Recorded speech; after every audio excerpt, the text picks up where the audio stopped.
We begin our journey into the quiet, philosophical world of The Wanderer, a collection of parables and reflections by the Lebanese-American poet and artist Khalil Gibran. This work speaks with the quiet authority of an ancient spiritual guide, addressing the core human questions of truth, freedom, and destiny.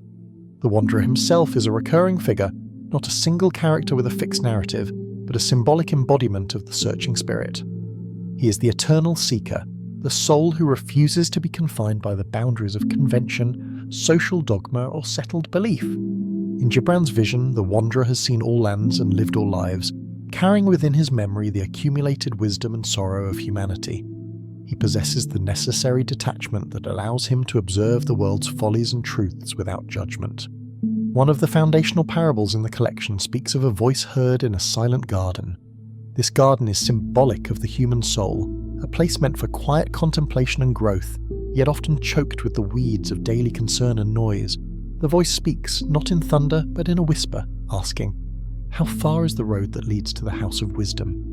The traditional busy world replies, "The road is long and difficult, and we have many duties here in the garden."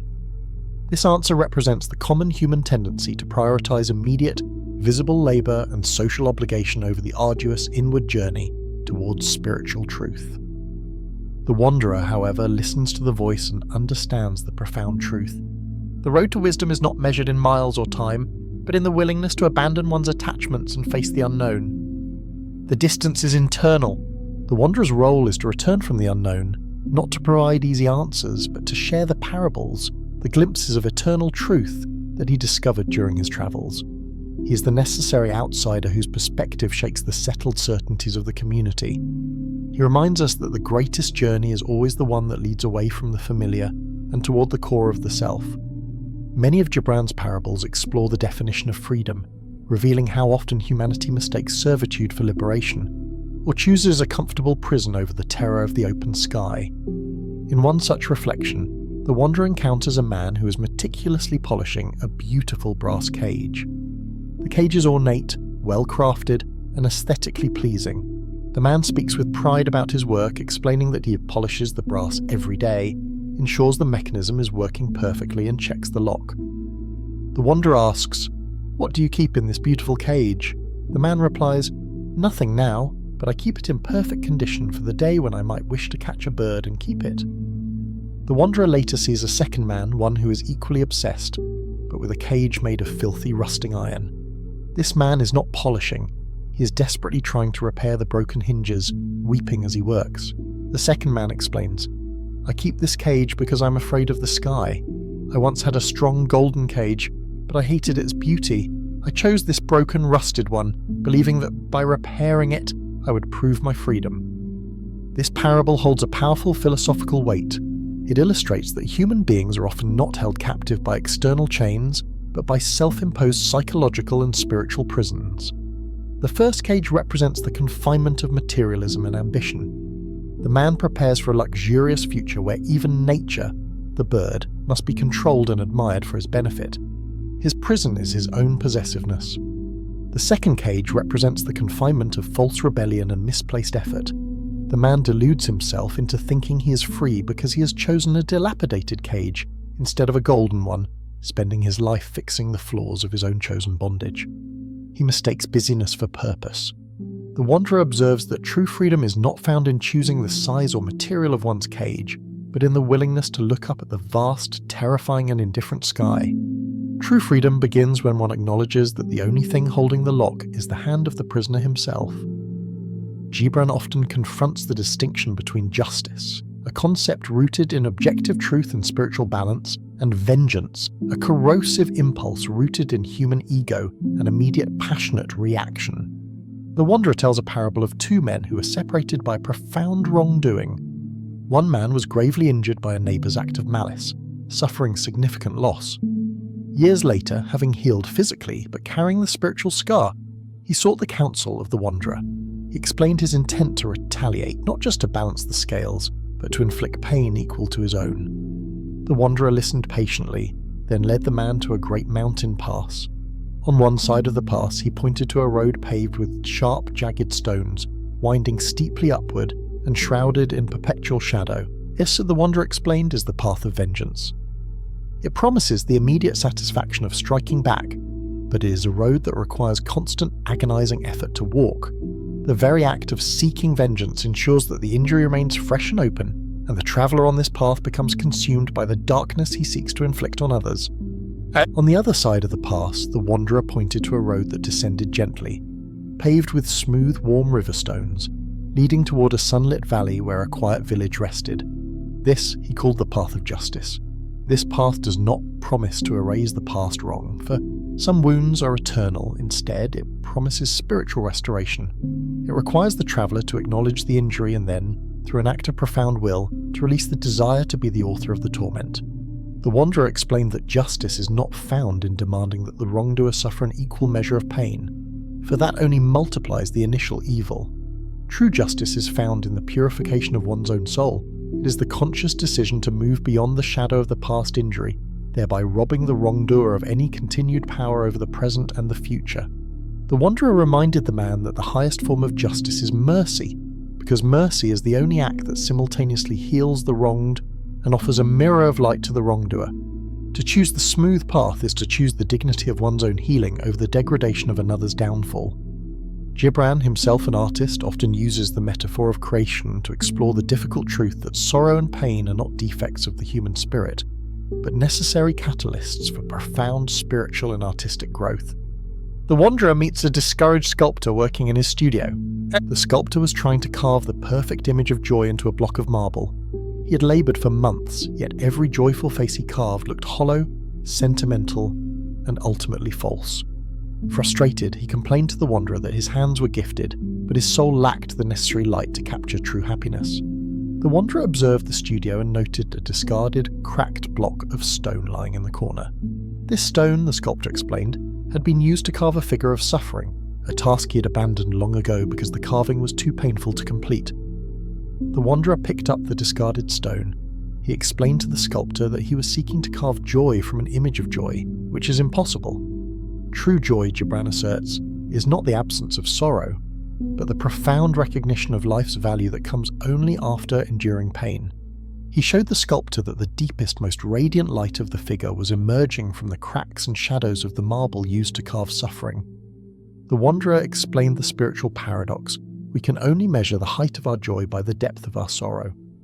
If we have not known the profound ache of loss, the simple experience of daily happiness holds no great significance. The shadow is not the enemy of the light. It is the necessary frame that defines and reveals the light's intensity. Therefore, the artist, and indeed every human being, must not fear or reject their sorrow. They must embrace it, for sorrow is the chisel of the soul. It is the harsh, necessary tool that carves away the superfluous and reveals the true, enduring shape of the spirit. The truest masterpiece is often the one born from the deepest wound. The artist must, in a sense, carve the shadow first, for only then can the figure of joy emerge as authentic and real. The Wanderer often speaks of the discipline required to attain spiritual clarity, a process that demands a ruthless honesty regarding one's own motivations and intentions. He shares a cautionary tale about a seeker who attempted to enter the inner temple of knowledge. This seeker arrived at the temple's great gate, which was guarded by a silent sentinel. The seeker was told he could pass through the gate only after he had answered a single profound question. The first question was, "Is your intention pure?" The seeker, reflecting on his long journey and his deep desire for wisdom, answered with conviction, "My intention is pure." The sentinel nodded and allowed him to pass through the first gate. Behind the first gate, the seeker found himself in a beautiful courtyard where the air was scented with strange, intoxicating perfumes. For a long time he lingered, enjoying the comfort and the sensory pleasure of the beautiful surroundings. He grew content, believing this courtyard to be the final reward of his quest. When he finally remembered his purpose and moved toward the second gate, he met another sentinel who asked, "Is your desire selfless?" The seeker, now slightly humbled by his prolonged enjoyment of the courtyard, hesitated. He confessed that his desire was partially for self-satisfaction, for the personal pride and status that comes with possessing secret knowledge. The sentinel, recognizing the honesty, allowed him to pass through the second gate, stating that flawed humanity is a part of the journey. Behind the second gate, the seeker entered a place of profound darkness and cold, filled with disembodied voices of doubt and fear. He was tempted to turn back, terrified that he would lose his identity in the darkness. He endured, moving slowly toward the final gate. At the third and final gate, he met the oldest, most weathered sentinel of all, who asked, "Are you willing to abandon your very self for the truth?" The seeker, exhausted, humbled, and stripped of his pride and fear, realized he no longer cared about possessing knowledge for his own gain. He understood that the knowledge he sought was the knowledge of the unity of all things, which demanded the dissolution of his individual ego. He answered, "I have nothing left to abandon." The sentinel replied, "Then there is no gate." The wanderer concludes that the inner temple is not reached by passing through doors, but by dissolving the walls of the self. The final gate disappears only when the seeker is ready to step out of the illusion of his own separate identity. The wanderer often uses simple human figures to illustrate the profound difference between perceiving reality and constructing reality based on habit and expectation. He shares the story of a watchman who had guarded a small town from the top of a tower for 40 years. The watchman was a man of strict routine. Every morning for 4 decades, he had announced the coming of the dawn at the precise moment the sun crested the eastern horizon. He took immense pride in his duty, believing that his vigilance was what compelled the light to appear. One morning, the watchman fell asleep just before the sun was due to rise. He awoke an hour later, horrified to see the sky already brilliant with daylight. He immediately seized his trumpet and sounded the alarm. Though the town was already bustling with its morning activities, the townspeople, hearing the alarm long after the light had arrived, laughed at him. They said, "Watchman, the dawn did not wait for your call today. The sun is already high." The watchman was genuinely confused and deeply distressed. He argued that the light could not possibly have come without his conscious act of observation and announcement. He insisted that the townspeople were mistaken, and that the only true valid dawn was the one he had perceived and declared. The wanderer explains the enduring philosophical lesson of the watchman. Habit often blinds us to the continuous flow of reality. The watchman had spent so long observing the synchronization between his action and the natural event that he reversed the causality. He came to believe that his own consciousness and effort were the necessary authors of the event, rather than mere witnesses to it. The parable serves as a caution against the human tendency to mistake control for understanding. The world continues to turn, light continues to come, and truth continues to exist, irrespective of our perception, our routine, or our announced pronouncements. The highest wisdom lies not in demanding that the world fit our schedule, but in acknowledging that we are merely tiny observers in the grand, indifferent, and continuous drama of existence. The spiritual journey, as presented by the wanderer, often requires a difficult and terrifying leap into the unknown, demanding a surrender of the intellect's need for certainty and control. This is illustrated in the parable of the blind man seeking the path of light. The blind man, though sightless, possessed a keen mind and prided himself on his self-reliance. He attempted to navigate the path to the valley of wisdom by mapping every obstacle with his cane, seeking rational, physical proof of every step. His progress was slow, filled with fear, and constantly hindered by the things he could not physically verify. One day a child approached him and offered a long, delicate silken thread. The child said, "Take hold of this thread. I will walk ahead, and though you cannot see the path, the thread will never break, and it will lead you safely to the valley." The blind man was immediately suspicious. He questioned the child. "How can I trust a thread so thin? How can I trust a guide so young? I need proof that your thread is stronger than my own fear and stronger than the dangers I know are on the path." The child replied, "The thread is not made of silk, but of trust. Its strength lies not in its material, but in your willingness to let go of your cane." The blind man hesitated. To rely on the thread meant giving up his rational method, his lifelong discipline of self-reliance, and his control over his own fate. It meant facing the darkness not with knowledge, but with faith. The wanderer explains that this parable speaks to the highest form of spiritual surrender. We cannot reason our way to the ultimate truth, for the ultimate truth lies beyond the grasp of the finite mind. To advance on the spiritual path, one must willingly choose to set aside the security of what is known and grasp the delicate certainty of what is felt. The willingness to be guided by the thin thread of intuition, even in the darkest valleys, is the necessary courage of the soul. In his reflections, the wanderer often critiques the purely intellectual pursuit of truth, suggesting that excessive analysis and rigid logic can sometimes obscure the very essence of the knowledge they seek.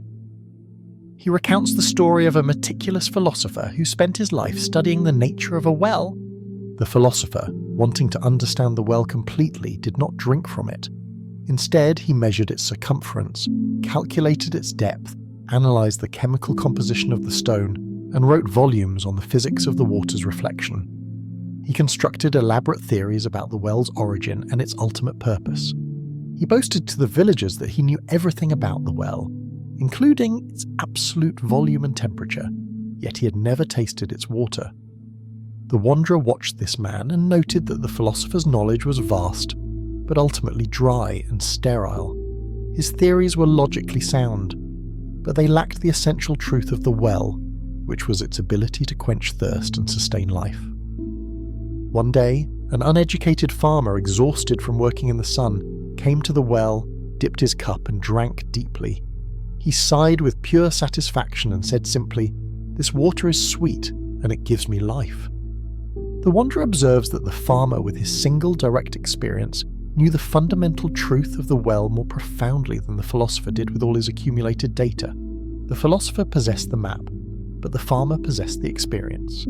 Gibran, through the wanderer, cautions that the human mind, in its zeal for intellectual dissection, often substitutes the study of life for the experience of living. True wisdom is not found in the abstract theories of the soul, but in the direct sensory engagement with existence. In the act of drinking the water, tasting its sweetness, and feeling the life it gives. The greatest truths of the spirit are simple, immediate, and must be experienced first-hand, not merely catalogued by the intellect. Gibran, through the wanderer, often explores the enduring metaphysical paradox concerning the roles of fate and free will in shaping human destiny. He portrays these two forces not as opposing entities, but as two distinct necessary aspects of the divine influence on human life.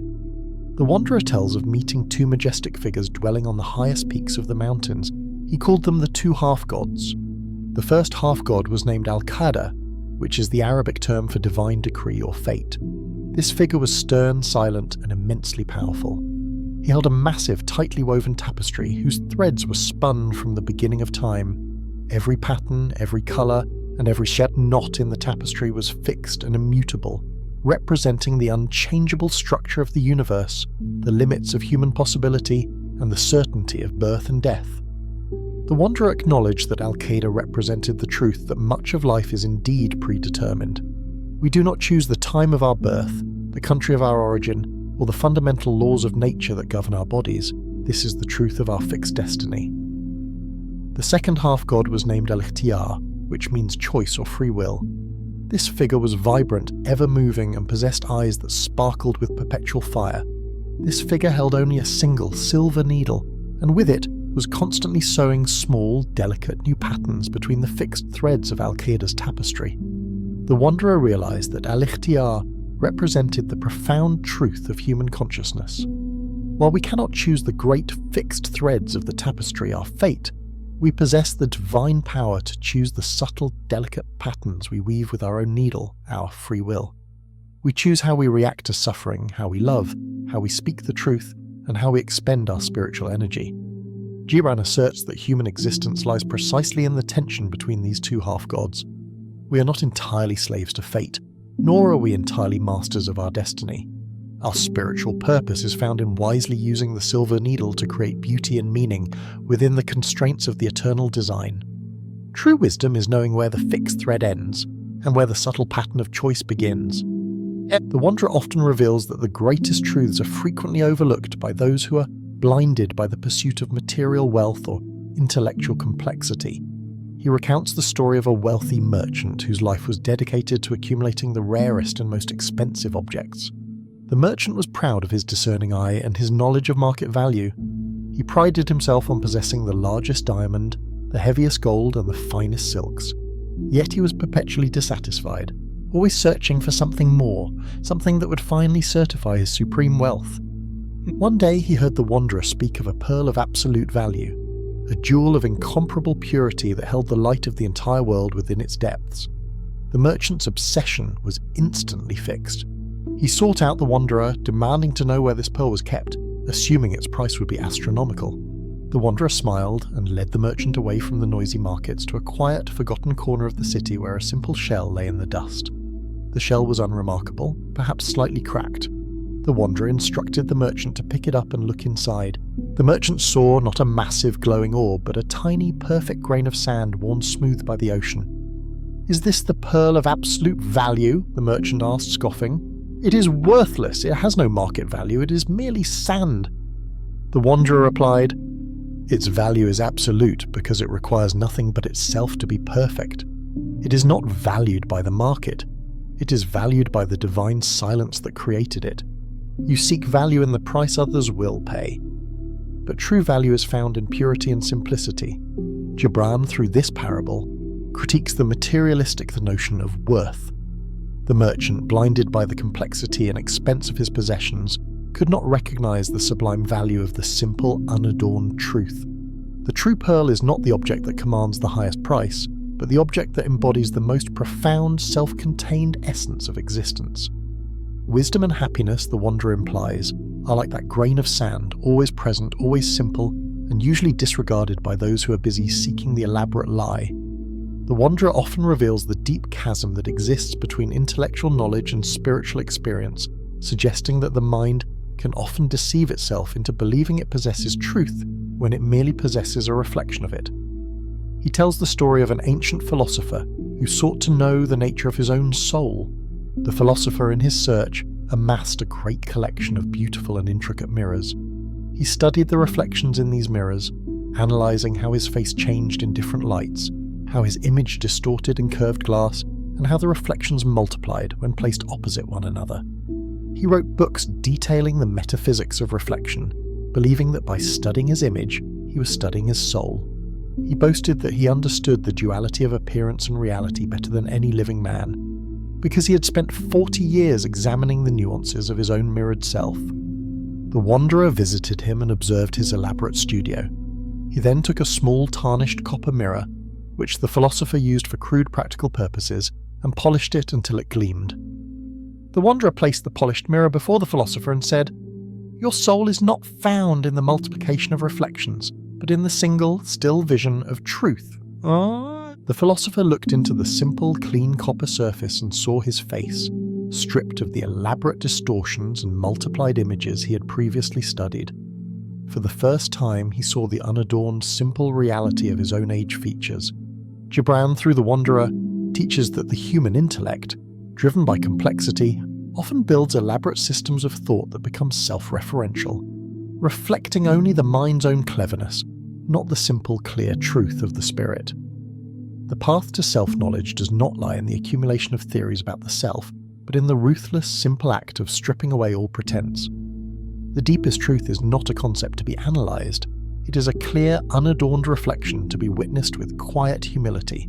The nature of creative inspiration and the interplay between the divine spark and human effort is a recurring theme for Gibran. The wanderer tells the parable of a poet who struggled with the source of his art.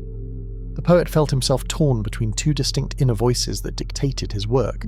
The first voice was a thunderous voice, powerful, majestic, and full of raw, untamed energy.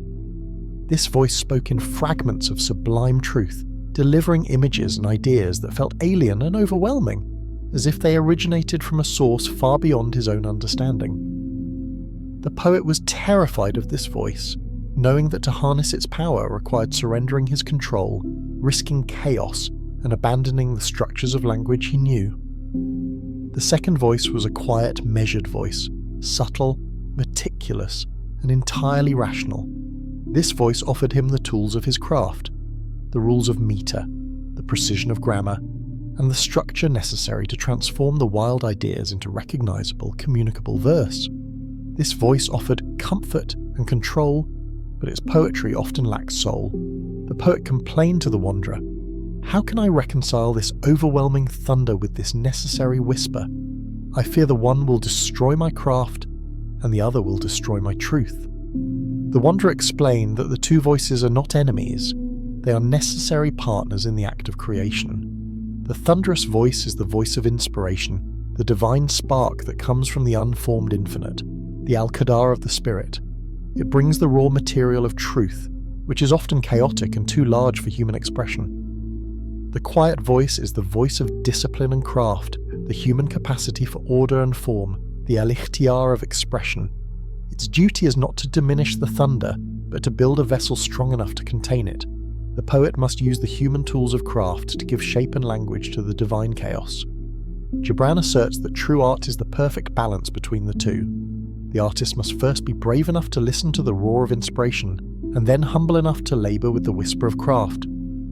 The ultimate artistic creation is the one where the wild truth of the universe is held perfectly captive within the precise boundaries of human form. The Wanderer often explores the human capacity for love, revealing how easily this profound spiritual energy is corrupted by the impulse toward possession and control. He speaks of two islands in a silent sea representing two different ways of engaging with affection. The first island was inhabited by a community that believed love required absolute control. When a person claimed to love another, whether a partner, a child, or a friend, they immediately sought to possess the loved one entirely. They would build walls around them, meticulously catalogue their virtues, and demand that they never change or stray from the initial image of perfection they had created. The result of this possessive love was a spiritual death. The people on the island were perpetually anxious, consumed by the fear of loss, and the loved ones, trapped within the walls of expectation, soon withered. The love became heavy, demanding, and ultimately ceased to be love at all, transforming into a form of mutual imprisonment. The second island was inhabited by a community that understood love as the embrace of freedom. When a person loved another, they saw the object of their affection as a sacred mystery that should never be fully solved or contained. They provided space for the loved one to grow, change, and even move away. They understood that true love is not about owning a person, but about witnessing their journey. They were not attached to the person they knew in the present, but were devoted to the person that individual was destined to become. Their love was light, airy, and expansive, built on trust and reverence for the other's unique path. The Wanderer concludes that the human error lies in the confusion of attachment with affection. We believe that by holding on to something tightly, we prove our love. Gibran suggests the opposite. True love is the courage to stand at a distance and allowing the beloved to walk their own sunlit path without demand or boundary. The measure of love is not in how much we possess, but in how much freedom we are willing to grant. The pursuit of knowledge, especially regarding the great mysteries of the universe, often requires profound humility, a theme the Wanderer illustrates with the tale of an ambitious astronomer. The astronomer devoted his entire life to the study of a single, distant, brilliant star. He built the largest telescopes, calculated its orbit with ruthless precision, and authored definitive texts on its composition and mass. He grew arrogant in his scientific certainty, believing that his intellect had captured the very essence of the star. He announced to the world, "I know this star. It is a known quantity, a fixed point in space. There are no more mysteries to uncover about it." That very night, the astronomer's telescope was perfectly aligned, and he peered through the lens one last time, expecting to confirm his settled knowledge. But as he looked, he saw not the fixed point he had catalogued, but a sudden, brilliant, unforeseen explosion, a supernova that had occurred millions of years ago, the light of which was only just reaching the Earth. The star in its death became more magnificent, more mysterious, and more profound than it ever was in its stable existence. Shutterstock! The astronomer was left shattered and humbled. He realised that the knowledge he possessed was not the knowledge of the star itself, but merely the knowledge of the light it had emitted millions of years in the past. He had been studying a ghost, a long-dead echo of reality, and his arrogant certainty had been built on a temporal illusion. The Wanderer points out that this is the common fate of those who pursue intellectual certainty without spiritual humility. The human mind can only grasp a fraction of reality, and that fraction is often already history. True wisdom lies in the recognition that the universe is perpetually unfolding, and that the deepest truths remain forever alive, vast, and beyond the capacity of our finite calculations. Humility is the acknowledgement that even our greatest certainties are merely shadows cast by a magnificent, still unfolding light. The Wanderer often explores the complex nature of identity, showing how the human spirit becomes confined not by external circumstances, but by the fixed labels and self-perceptions it adopts. He shares the tale of 3 men confined in a dark prison cell. The first prisoner had been incarcerated for a minor theft. However, after years of hearing the guard call him the thief, he began to believe that thief was his true and unchangeable essence. He spent his days planning elaborate future thefts, perfecting his skills even in confinement. He was imprisoned by the label society had placed upon him, which he had internalized as his immutable identity. The second prisoner was a man of great learning, imprisoned for speaking a forbidden truth to the king.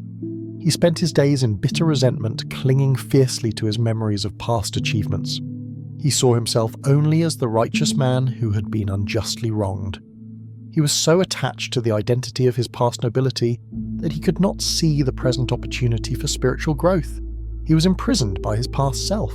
The third prisoner was a simple man, imprisoned by mistake. He did not define himself by the bars, the guards, or the label given to him. He simply saw the prison as a temporary shelter from the sun and the chaos of the outside world. He spent his days quietly observing the light that fell through the window and watching the slow growth of a single weed in the corner of the courtyard. He saw his confinement as a period of enforced rest and contemplation. When the king finally granted a general amnesty, the 3 men were released. The first man immediately went out and committed a theft, driven by his established identity. The second man went out consumed by bitterness, seeking revenge for his past injustice. The third man, the simple one, looked up at the sky, gave thanks for the shelter and walked out into the world ready to be whoever the world required him to be next. The wanderer concludes that the truest chains are not those of iron, but those of fixed self-perception. We are only truly free when we realize that our current identity, our roles, our titles, our past mistakes, is merely a temporary garment, and that the core of the soul remains unconfined and ready to embrace new truths. Gibran consistently emphasizes the harmonious relationship that should exist between the body and the soul, arguing that both possess necessary desires and that wisdom is found in their integration, not their separation. The wanderer speaks of 2 voices that speak through the human spirit. The first voice is that of the body, which demands tangible nourishment, warmth, rest, and sensation. The body's desires are immediate, clear, and essential for the experience of life on earth. It demands the simple pleasures that anchor the spirit to the present moment. Those who despise the body and try to silence its desire live a life that is thin, sterile, and divorced from the reality of the earthly journey. The second voice is that of the soul, which demands transcendent nourishment, truth, freedom, and perpetual unfolding. The soul's desires are vast, eternal, and often appear contradictory to the needs of the body. It demands that we push beyond limits, seek wisdom, and strive for the spiritual ideal. Those who despise the body and try to deny its existence live a life that is heavy, chained, and lacking the capacity to soar. The wanderer explains that the mistake humanity commonly makes is to treat the 2 desires as enemies locked in eternal combat. We often believe we must starve one to feed the other. We believe that spiritual growth requires the denial of physical comfort, or that physical pleasure requires the neglect of spiritual pursuit. Gibran teaches that wisdom is the realization that the body is the flute through which the soul sings its song. The body is the sacred vessel that allows the soul to experience the beauty of time, space, and sensation. When the body is nourished and respected, it becomes a clear instrument for the soul's expression. Therefore, the spiritual path does not involve choosing between the 2, but in honoring both. The body's desires should be met with gratitude, and the soul's desires should be pursued with discipline. The highest state of being is when the desire of the heart and the need of the flesh flow together in a single harmonious rhythm. The wanderer often speaks of the profound spiritual blindness that affects humanity, the fear of facing one's own inner darkness, the unacknowledged self. He relates a tale of a man who was terrified of his shadow. This man was known in his village for his generosity and his outward piety. He lived a life of meticulous moral correctness, ensuring that his every public action was beyond reproach. Yet he was tormented by a persistent deep anxiety that he could not name. One night the wanderer approached him under the full moon. The man was walking swiftly, looking over his shoulder, clearly distraught. He confessed that his fear was his own shadow, which seemed to grow larger and more menacing whenever he turned his back on the light. He complained that the shadow was ugly, silent, and seemed to follow him with ill intent. The wanderer instructed the man to stop and stand still. "You fear your shadow," the wanderer said, "because you only look at it when you are moving away from the light. Your fear is not of the shadow itself, but of the distance you place between your conscious self and the divine source. The Wanderer explained that the shadow is not the enemy. It is the unlived self, the part of the soul that is denied or suppressed by the conscious will. Every person carries a shadow made up of unexpressed desires, unacknowledged doubts and fears. The more intensely one strives for an external perfection, the deeper and darker the shadow becomes. The truth, Gibran suggests, is that the shadow is essential for wholeness. The task of spiritual growth is not to destroy the shadow, but to integrate it. The man was advised to walk toward the light, toward the sun, so that the shadow would fall behind him and eventually dissolve into his own being. When we stop running from our imperfections, we realize that the shadow is not something that follows us. It is a part of us. True peace comes when the light of the conscious self and the darkness of the suppressed self become one. The concept of transformation, the painful, necessary process of spiritual growth, is a theme the Wanderer approaches with profound reverence. He illustrates this through the simple tale of a seed. A small seed was buried deep in the dark, fertile earth. It was perfectly content in its current form, enclosed in its hard, safe shell. The seed's entire world was the small, comfortable space it occupied. However, the laws of nature, the invisible divine decree, required the seed to transform. The warmth and the water penetrated its hard shell, demanding change. The seed felt an overwhelming sense of terror. It felt a violent tearing within its being and experienced a terrifying pressure that demanded it break apart the very identity it had known for its entire existence. The seed cried out, "I am safe in my shell. If I break, I will cease to be. I will lose my identity and dissolve into the chaos of the soil." But the forces of life were stronger than its fear. The shell cracked, and the seed, in its death, began the process of becoming something entirely new. A small, tentative root pushed downward, embracing the darkness it had feared, seeking nourishment. A tiny shoot pushed upward, striving toward the light it had never known. The Wanderer emphasizes that the experience of the seed is the universal human experience of spiritual change. Every great act of growth, the beginning of true love, the pursuit of a difficult truth, the recovery from a profound loss, feels in the moment like the complete dissolution of the self. We cling to our current identity, our safe, hard shell, fearing that transformation is equivalent to annihilation. Gibran asserts that wisdom is the realization that death is essential for life. The seed must die to its comfortable self to become a magnificent, towering tree. We must embrace the terror of transformation, trusting that the destructive pain of the present is merely the necessary prelude to the unfolding glory of the self that we are destined to become. The spiritual journey is one of perpetual, necessary self-annihilation, followed by glorious rebirth. The Wanderer often uses the imagery of the desert to represent the periods of spiritual barrenness and necessary isolation that precede profound revelation. He speaks of two distinct kinds of desert, both essential to the journey of the soul. The first is the desert of the world. This desert is created by the constant noise, the competing demands, and the superficialities of human society. It is the spiritual barrenness that results from endless distraction, from chasing false desires, and from the perpetual consumption of the trivial.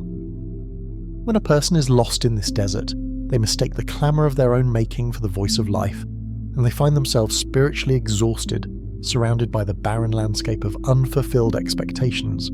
The second is the desert of the soul. This desert is a space of intentional silence, entered only by those who willingly shed their attachments and seek solitude. It is the place where the echoes of the world's noise finally fade, leaving the traveller alone with the absolute truth of their own being.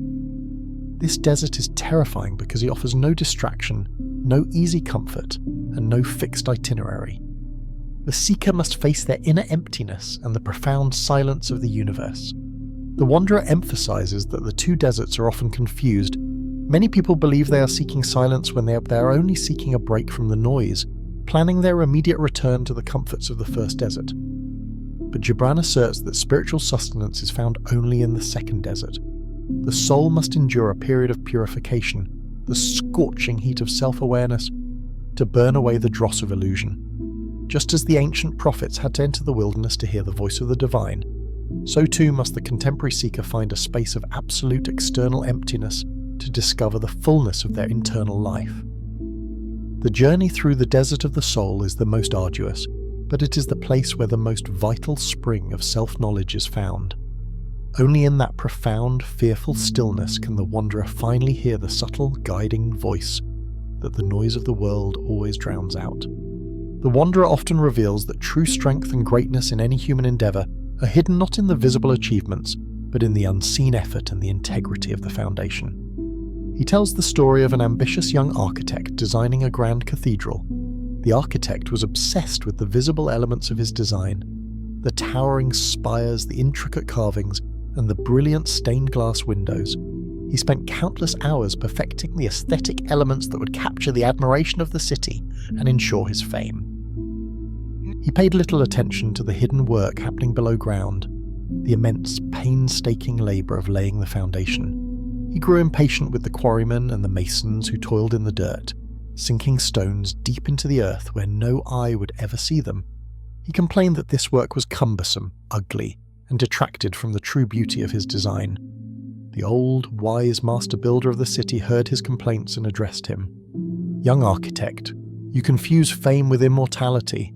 The visible beauty of the spire will indeed be admired by all, but it is the invisible, humble integrity of the foundation that will determine its destiny." The master builder explained that the foundation must be built to withstand the pressures that are unseen, the creeping dampness that is, the shifting earth, and the weight of the years.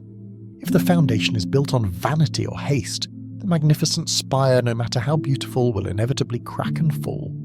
Gibran, through this tale, applies the lesson to the spiritual life.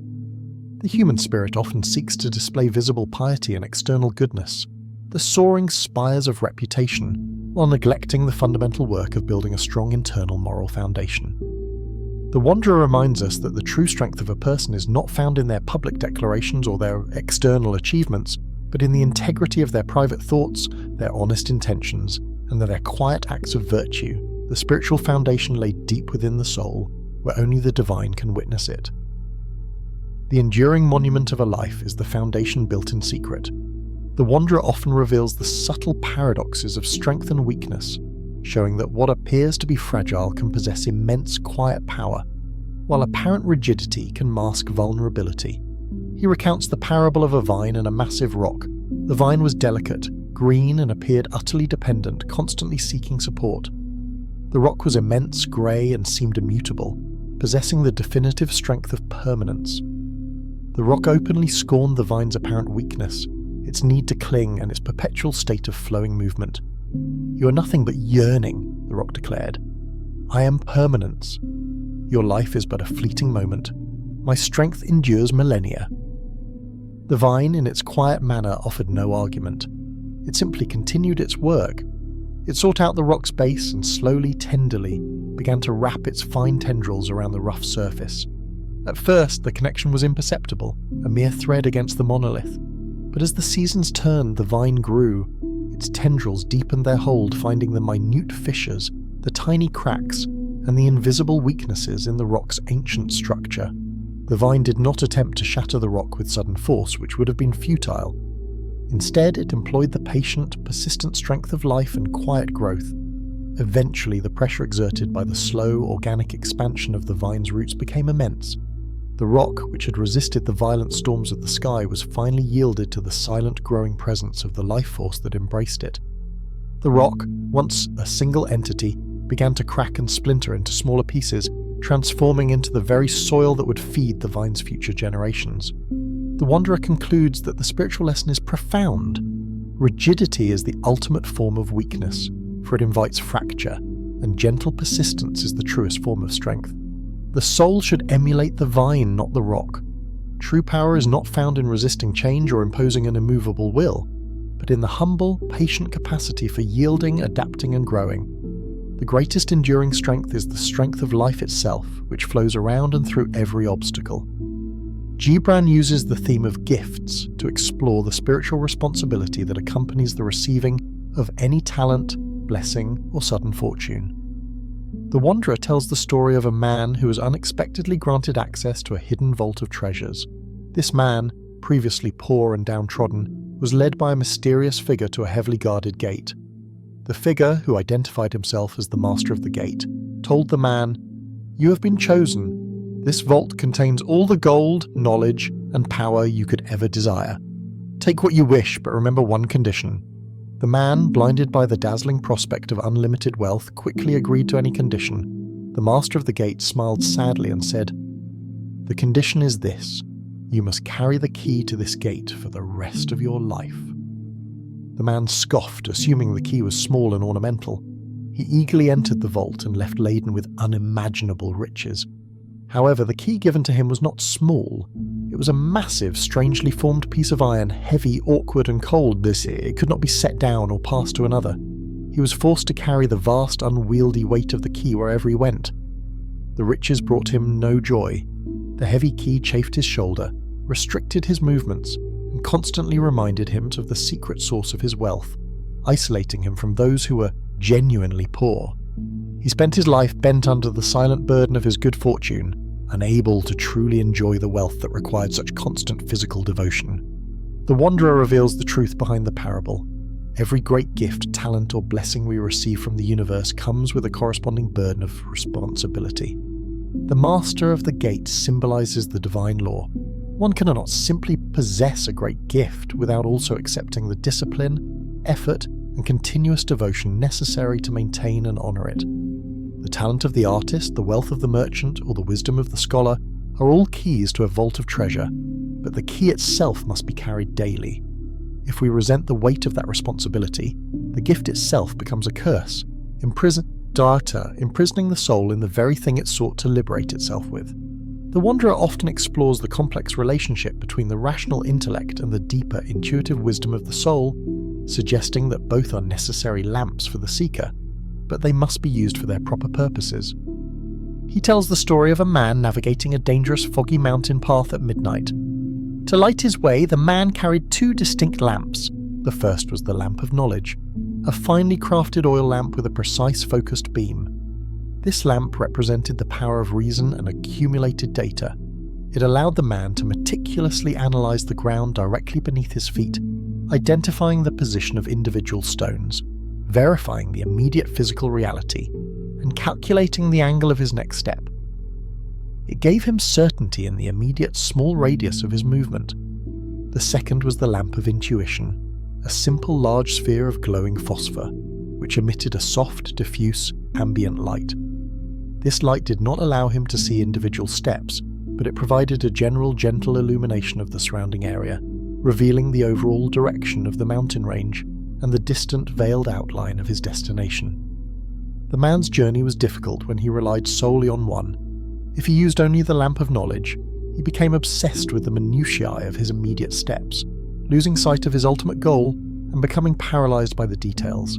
If he used only the lamp of intuition, he had the sense of the grand direction, but often stumbled over the concrete obstacles directly in his path. The Wanderer explains that true wisdom is the mastery of using both lamps simultaneously. The human spirit requires both the focused certainty of reason to navigate the immediate difficulties of the present moment and the soft guiding vision of intuition to keep faith with the ultimate, transcendent purpose of the soul. The intellect must provide the sharp focus for the ground beneath the foot, while the intuition must provide the faith that the entire journey leads toward the light.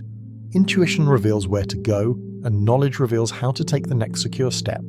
Gibran consistently champions the power of simple, unadorned truth over the immense, fabricated power of political force and oppression. The Wanderer tells the tale of a tyrant who controlled a large, fearful kingdom. The tyrant believed that his power resided entirely in the visible implements of his rule, the immense walls of his fortress, the vast numbers of his disciplined army, and the severity of his laws. He spent his life ensuring that every outward manifestation of his authority was terrifying and overwhelming. He demanded loud, ritualistic displays of loyalty, believing that the constant clamour of his power was the source of his stability. He feared only one thing: silence.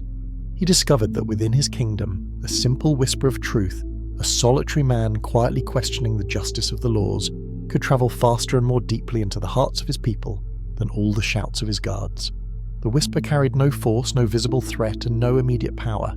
It was merely a question, a simple, undeniable truth about the difference between the king's claims and the people's reality. Yet the whisper struck at the foundation of the tyrant's power, which was illusion and fear. The tyrant learned that a fortress could stop a loud army, but it could not stop a quiet question. He deployed all his armies, his spies, and his laws to try to capture the whisper, but he failed because the whisper had no fixed location. It resided in the collective consciousness of his people. The Wanderer concludes that the spiritual strength of truth lies in its essential simplicity. The lie is always elaborate, requires massive effort to maintain, and must constantly be reinforced by noise and display. The truth, by contrast, is simple, eternal, and requires only one clear voice to be heard in the deepest silence of the soul. No amount of worldly power can withstand the simple, corrosive force of a truth that is spoken without fear. The greatest revolutionary is the one who chooses to speak softly, but with absolute clarity. The Wanderer often dissects the various forces that compel human action, arguing that while duty can enforce external order, only love can inspire true spiritual excellence. He tells the tale of two master craftsmen who trained apprentices in the same trade. The first master was known for his strictness and unwavering adherence to rules. He demanded absolute obedience from his apprentices, motivating them with the fear of punishment and the lure of external reward. He constantly invoked the sanctity of duty and the traditions of the craft. His apprentices produced work that was technically flawless, precise, and entirely predictable. The second master was known for his gentle patience and limitless encouragement. He rarely spoke of rules or duty. Instead, he spoke of the beauty inherent in the wood, the joy of shaping the material, and the deep satisfaction of creating something that served a noble purpose. He motivated his apprentices with love for the craft itself. His apprentices, though sometimes erring in technique, produced work that possessed a unique soul, an unexpected artistry, and an obvious radiant joy. When both masters' apprentices finished their training, the Wanderer observed their futures. The apprentices trained under duty continued to produce technically perfect pieces, but they viewed their work as a burden and only laboured when supervised. They were bound by the obligation, and their spirit remained absent from their creations. The apprentices trained under love went on to become innovators. They continued to refine their technique, not out of fear, but out of a deep inner passion for excellence. They viewed their work as a form of worship, and their creations, though structurally sound, carried the unique signature of a liberated, joyful spirit. Gibran, through this parable, concludes that human action compelled by duty is merely a transaction that satisfies the external law. But action compelled by love, a profound love for the truth, the craft, or the person, is an overflowing of the soul. It is the only force capable of turning labour into spiritual fulfillment. Duty ensures competence, but love ensures immortality. The concept of equality and the difficulty of administering true justice is explored by the Wanderer in the parable of the Keeper of the Scales, a man entrusted by a king to divide the daily bounty among the people. The keeper was rigorously honest and highly disciplined. He believed that perfect justice required perfect equality, and he spent hours meticulously weighing every measure of grain and every piece of fruit, ensuring that each person received exactly the same portion. He took immense pride in his precision, believing his actions were the definition of fairness. The Wanderer observed the town. He noted that despite the absolute equality of the distribution, the people were still unhappy and competitive. Some people were small and required less food, yet they resented having to store the excess. Others were large and laboured hard and felt that their small portion did not meet their genuine need. Some valued the grain for bread, while others valued the fruit for its sweetness. The keeper complained to the Wanderer, "How can I fail to satisfy them? I give every soul an equal measure. I have achieved perfect equality." The Wanderer explained the spiritual lesson. You have mistaken the equality of the measure for the equality of the need. You have given them the same thing, but you have not given them the same amount of satisfaction or sustenance. Gibran asserts that true justice is not mechanical, nor is it merely mathematical. The soul is not a machine that can be satisfied by a uniform input. True justice requires spiritual discernment, the ability to look beyond the rigid number and see the unique, varying needs of the human heart and body. The highest wisdom in sharing is to understand that what is fair to one soul may be starvation to another. The true keeper of the scales must measure not just the quantity of the gift, but the capacity of the receiver to be sustained by it. Equality of measure is easy. Justice of the spirit is the most difficult of all endeavours. The Wanderer often reminds humanity that the truth and sustenance they seek externally are always found within the silence of the inner self. He recounts the parable of a desert community suffering from a severe, prolonged drought. The community, frantic and despairing, sent their strongest men across the vast, arid lands, searching for any external river or spring that might bring them relief. They journeyed for weeks, motivated by the hope of finding a foreign source of water. They returned exhausted, defeated, and empty-handed, having found nothing but dry sand. The oldest woman in the village, a silent observer who had watched the frantic efforts from her simple hut, finally spoke. "Sons of the desert," she said, "you seek water in the distant lands, but you have forgotten the well that lies directly beneath your own village." The people were skeptical. They had always believed that the great source of life lay outside their own boundaries, in some exotic, powerful place. They had dug small holes and found only dry dust. The old woman explained to us, "The water you seek is not a surface stream. It is a deep, hidden river that flows only to those who are willing to dig, not with haste, but with profound patience and unwavering faith in the ground they stand upon." They began to dig, not with the desperation of fear, but with the quiet discipline of belief. After days of difficult labour, they finally broke through the final layer of rock and released a stream of cool, pure, life-giving water. The water rose up from the very ground they had stood upon in despair. The Wanderer interprets this tale as the ultimate spiritual lesson. We look outward for salvation, meaning, and happiness, believing they must be acquired from distant sources, a powerful leader, a foreign doctrine, or a sudden change of circumstances. Gibran teaches that all great spiritual truth, all wisdom, and all enduring contentment are already present within the depths of the human soul. The spiritual journey is not about searching the vast external world, but about the arduous, patient labour of digging deep into the self. The greatest source of life is the unplumbed well of our own being. Gibran, the poet, often uses musical and artistic metaphors to explore the beautiful relationship between imperfection and authentic expression. The Wanderer shares the story of a musician who possessed a collection of perfect, flawless instruments. The musician was highly regarded for his technical mastery. He played only his finest instruments, which were perfectly tuned, without a single scratch or imperfection. His music was precise, beautiful, and cold. It commanded admiration, but it did not move the soul to tears or joy. One day, he found an old discarded flute that had been broken, poorly mended, and was missing a small chip near the mouthpiece. When he put the flute to his lips, he found that the tiny chip and the imperfect mend created a strange, unique hissing sound that was slightly discordant yet deeply resonant. He realized that the music he played on this broken flute possessed a vulnerability and a soulful ache that his perfect instruments could never convey. The tiny flaw in the wood was the channel through which the music found its voice. It was the crack through which the light of sorrow could enter the sound. The musician began to incorporate the broken flute into his performances. His audience, hearing the raw, flawed music, was moved to tears. They recognized in the flute's unique dissonance the echo of their own human imperfections and struggles. The Wanderer explains that this parable holds the key to true artistry and genuine living. We often strive for a flawless perfection that sterilizes the soul. We attempt to mend every spiritual flaw and suppress every painful memory, hoping to present a perfect instrument to the world. Gibran asserts that true beauty and genuine influence come not from our perfection, but from our courage to express our brokenness. The very scars and imperfections we try to hide are often the essential channels through which the most profound truths of the human spirit are shared. The most soulful song is often sung through a flute that has known the pain of being broken. The Wanderer often speaks of the true nature of generosity, revealing that its value is measured not by the size of the gift, but by the spirit of the giver. He tells the tale of two contrasting seekers who approached the same benevolent master.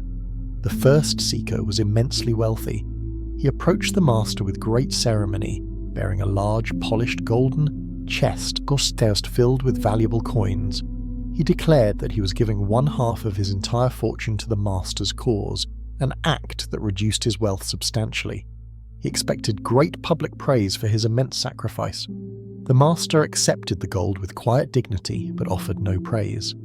He saw that the gift was given with the expectation of reward and status. The man, though he gave much, still held on to the other half of his fortune tightly, and his spirit remained bound by the concept of possession. His gift was a transaction. The second seeker was a poor woman. She approached the master secretly, offering a single small hand-woven basket of simple wild fruit. This fruit was all the sustenance she had gathered for her own meal that day. She was offering her entire present necessity. The master accepted the small basket with profound reverence and offered the woman a deep blessing. He saw that the gift was given without any expectation of praise or return, and that she had, in giving, emptied herself entirely. Her spirit was unbound by possession, for she had given her entire moment of life. The Wanderer explains the spiritual calculus of generosity. That which is given from your abundance is but a custom of the hand, but that which is given from your necessity is the very blood of the heart. Gibran asserts that true generosity is an act of self-liberation. The rich man only gave a portion of his wealth, but the poor woman gave her entire self. The measure of the gift is not what the giver sacrifices materially, but what they retain spiritually. The woman, by giving her all, gained the freedom of a soul that knows it can always trust the universe for its next sustenance. The Wanderer often emphasizes that the inability to live fully in the present is rooted in the soul's attachment to the unredeemed past, particularly its past failures and injuries.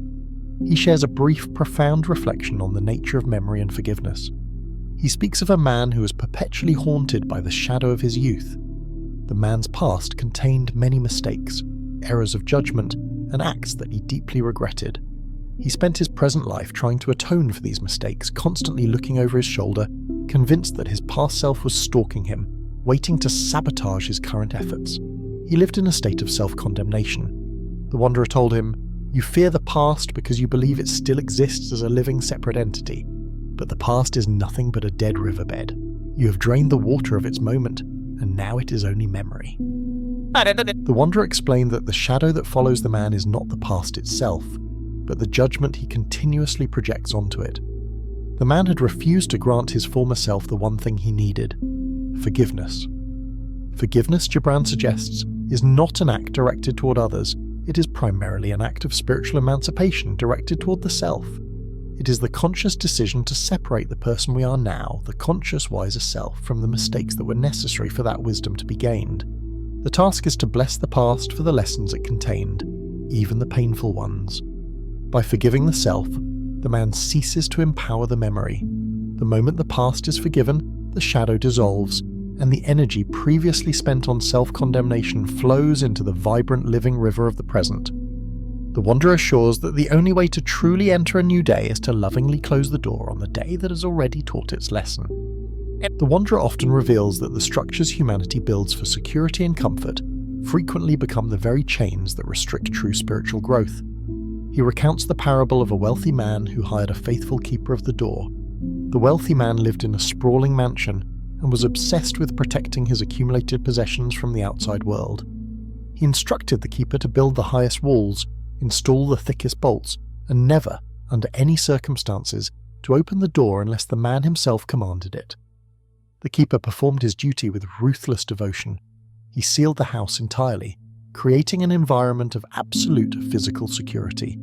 The wealthy man felt a constant anxious relief, believing his possessions were safe and his life was secure because nothing could enter his realm. However, the Wanderer noticed that while the man lived in perfect security, he also lived in a state of spiritual atrophy. The air inside his house grew stale, the dust settled on his possessions, and nothing new, no fresh ideas, no challenging truths, no unexpected joys, could ever penetrate his fortified existence. He had stopped growing and was slowly suffocating in his own stale safety. One night, a small vibrant sparrow seeking shelter flew not toward the door but toward the roof. It found a tiny forgotten crack in the attic window and slipped inside. The sparrow then sang its simple wild song of the forest and the sky. The wealthy man, hearing the spontaneous uncontained sound of life, realized his error. His keeper had protected his wealth, but had murdered his soul's capacity for wonder. The security he had prized had excluded life itself. The Wanderer explains that the spiritual life demands a balance. We must protect the inner truth, but we must never seal it off entirely. The true measure of spiritual wealth is not how much we keep safe, but how much life we allow to flow in and out of our existence. Security without vulnerability is a slow death. The wisest person is one who keeps the inner door open just enough to allow the wild, unexpected song of the universe to enter. Gibran, with his artist's eye, often explores the dynamic relationship between movement and stillness, asserting that true activity in the world must be rooted in an internal, unshakable core of silence. The Wanderer shares the reflection of a renowned dancer. The dancer was famous throughout the land for her swiftness, her grace, and her boundless energy. She seemed to be a creature of perpetual motion, capable of executing complex steps with flawless precision. Her audience believed her art was defined entirely by her magnificent movement. Yet the dancer herself spoke differently. She told the Wanderer that the greatest truth of her art was not the movement, but the stillness from which the movement sprang. She explained that before every step, every leap, and every complex turn, there was a necessary fraction of a second when her body had to achieve absolute internal silence and balance. If she did not find this moment of stillness at her core, her subsequent movement, no matter how energetic, would be chaotic and false. She revealed that the most beautiful, meaningful movements were those that were born from the deepest rest. The stillness was the source, the place where the intention was formed and the spirit was collected. The movement was merely the expression of that collected intention. The Wanderer applies this principle to the human spirit's engagement with the world. We are often judged by the busyness of our lives, our external actions, our productivity, and our ceaseless striving. We believe that to be meaningful, we must always be in motion. Gibran teaches that this is a spiritual deception. All effective, soulful, and beautiful action in the world must be preceded by and rooted in a deep internal stillness of being. The truest spiritual power does not come from doing more, but from finding the profound silence at one's core. Only then can our external actions be executed with the grace, purpose, and balance that reflects the truth of the unified self. The Wanderer often reveals that the greatest spiritual insights are found not in perfection, but in the acceptance and honouring of imperfection and loss. He shares the reflection inspired by observing an old woman in a remote village. The old woman possessed a beautiful clay bowl that she used every day to receive water. Years ago, the bowl had been accidentally dropped and cracked. Instead of discarding it, the woman had carefully mended the crack, filling the fissure with a delicate mixture of gold dust and resin, creating a bright, shimmering line across the dark clay. She told the Wanderer that the bowl, while whole, was merely a useful object, but once it was broken and mended, it became a sacred vessel. She explained that the bright line of gold did not merely repair the bowl, it highlighted the wound. Every time she used the bowl, the golden line reminded her of the fragility of existence and the necessity of care. The crack, she asserted, was now the most beautiful part of the bowl, for it was the physical proof of its history, its suffering, and its redemption. The bowl was now more valuable than it was when it was first created, because its beauty included the story of its breakage. The Wanderer explains that the human soul is exactly like this bowl. We strive for a flawless, pristine existence, fearing the cracks of suffering, loss, and mistake. But Gibran teaches that true spiritual beauty is found in the application of gratitude and wisdom to our wounds. The scars we carry are the golden lines of our experience. They are the visible evidence that we endured fracture and chose to mend ourselves, not by hiding the damage, but by illuminating it. The spiritual life requires us to embrace the truth that we are not defined by the perfection we seek, but by the grace with which we bear our brokenness. The highest form of gratitude is to appreciate the life-giving water even more, because we know the vessel is fragile. Gibran consistently explores the dual nature of human destiny, that which is given to us and that which we must strive to achieve. The Wanderer illustrates this through the metaphor of two mountains that dominate the horizon. The first mountain was Al-Qisma, the mountain of divine allotment or destiny. This mountain was fixed, immense, and always visible. It represented the unchangeable facts of human life, the laws of nature, the circumstances of one's birth, the innate talents given, and the certainty of mortality. This mountain represents the gift of limitation. One must simply accept the geological facts of Al-Qisma, for they cannot be changed by human will. The second mountain was Al-Kalam, the mountain of human effort or aspiration. This mountain was also high, but its summit was frequently shrouded in mist, and its paths were unmarked. This mountain represents the journey of will, labour, and spiritual ascent. It is the path we consciously choose to climb, striving to transcend our innate limitations and reach the highest possible realisation of our potential. The Wanderer explains that many people make one of two errors. The first error is believing that only alkisma matters. These people sit at the base of the mountains, accepting their fate entirely, making no effort to climb, and blaming the mountain of destiny for their lack of progress. The second error is believing that only alkalam matters. These people exhaust themselves fighting against the fixed laws of destiny, attempting to change their birth or their nature, neglecting the true, challenging path of spiritual ascent that lies before them.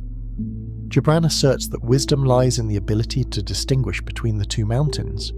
One must accept alkisma with humility, the fixed reality of one's situation, and then turn immediately toward al-kalam with courageous will and unyielding effort. We must accept the map of our life, destiny, and then execute the journey, effort. The highest life is lived in the tension between what is given and what is eternally strived for. The Wanderer frequently observes that the human mind, in its search for certainty, constructs intellectual prisons out of its own thoughts. He speaks of two distinct forms of confinement: the prison of belief and the prison of doubt. The prison of belief is built by those who cling rigidly to a fixed dogma or creed. These individuals find comfort and security in the absolute certainty of their inherited system, refusing to admit any question or contradiction. Their minds become sealed, their spirits stop growing, and they come to confuse their specific man-made interpretation of truth with the vast, uncontained ocean of truth itself. They are trapped by the security of what they claim to know. Their freedom is lost to the arrogance of absolute conviction. The prison of doubt is built by those who are paralysed by endless skepticism and corrosive uncertainty. They reject all possibility of spiritual truth because they demand intellectual proof for that which lies beyond the intellect's grasp. They analyse every concept to the point of disintegration, rendering all joy and certainty meaningless. Their minds become so expansive with possibility that they have no anchor, and they are confined by the very infinity of their questions. The Wanderer explains that both prisons are equally restrictive, for both deny the fundamental nature of the human journey. Gibran asserts that true spiritual life is found in the freedom between the walls. It is the state of reverent questioning, the willingness to hold a truth with humility, recognizing that its full meaning is still unfolding, while simultaneously rejecting the paralyzing fear of the unknown. The wise soul embraces the truth of dynamic faith, which is not absolute certainty, but the courage to take the next step on a difficult path while carrying the burden of both what is known and what is yet to be revealed. The spiritual endeavour is not about finding an answer that stops all questioning, but about finding a way to live fully and passionately within the eternal flow of the question itself. The Wanderer often uses natural forces to represent the powerful, mysterious guidance that shapes human destiny, often in ways that defy rational explanation. He tells the story of a shepherd who was devoted to planning every detail of his life and his flock's path. The shepherd prided himself on his meticulous maps, his knowledge of the terrain, and his ability to foresee every change in the weather. He believed that his control over his daily routine was the key to his flock's survival and his own happiness. He resented any deviation from his carefully constructed plan.